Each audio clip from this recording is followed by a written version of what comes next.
Hello everyone, welcome to the fourth episode of A Street Called Straight.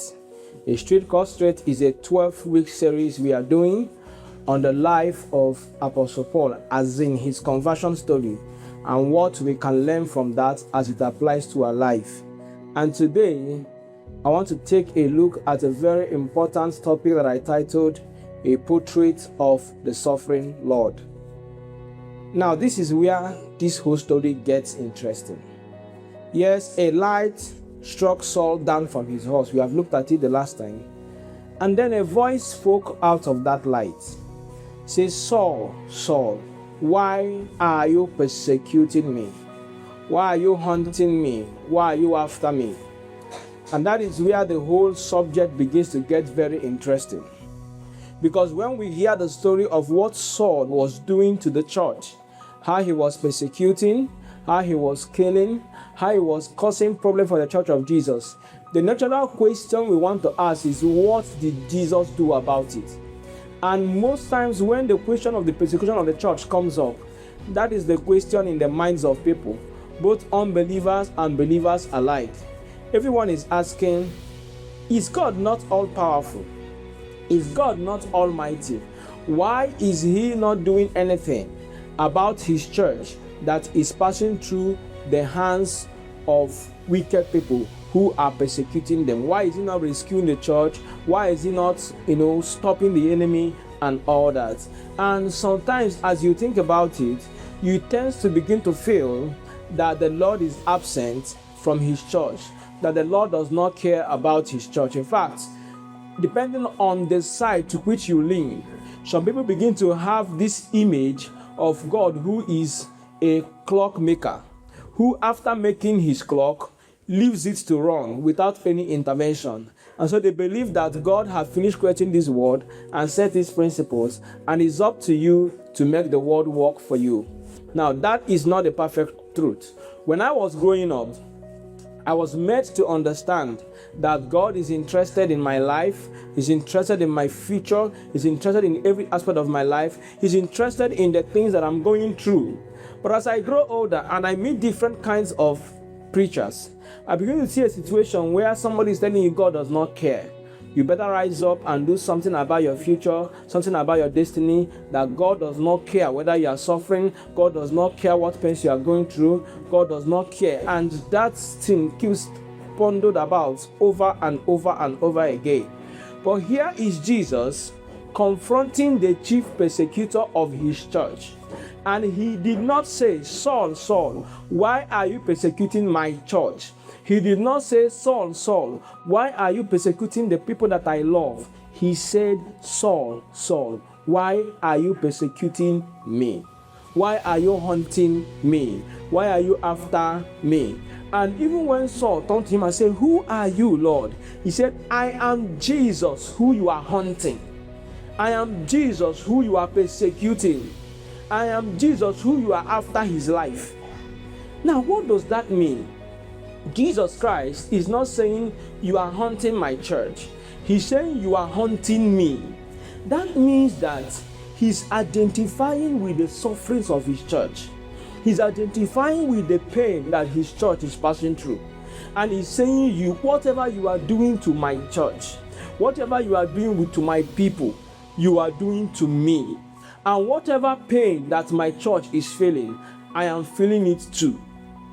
Now, it may sound absurd, but I can tell you that in early Christianity, not the ones we are seeing now, not the modern one, they believed in the suffering Lord.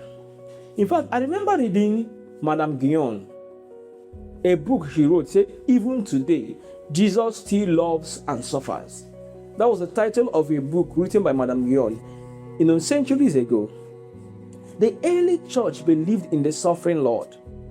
The Lord that joins his people to be in the fire, that joins his people to be in the lion's den, that joins his people to be in the place where they are being persecuted.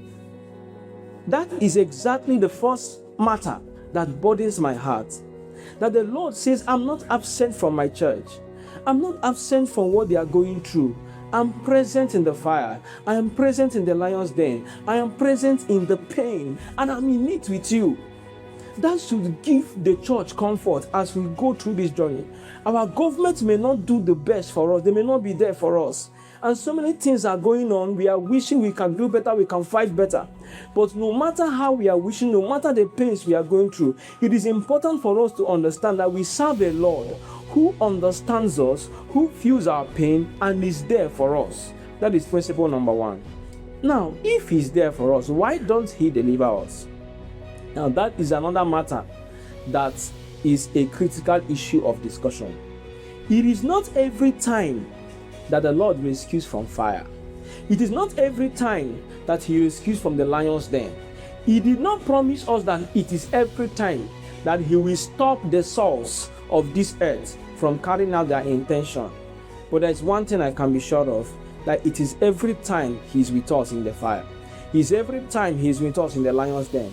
He's every time that He's with us when we are passing through the fire. He said, never will I leave you, never will I forsake you. So you can boldly say, the Lord is my helper. I will not be afraid. What can man do to me? That is, a Christian comes to the point where he understands that nothing happens to me except the Almighty allows it. That's one.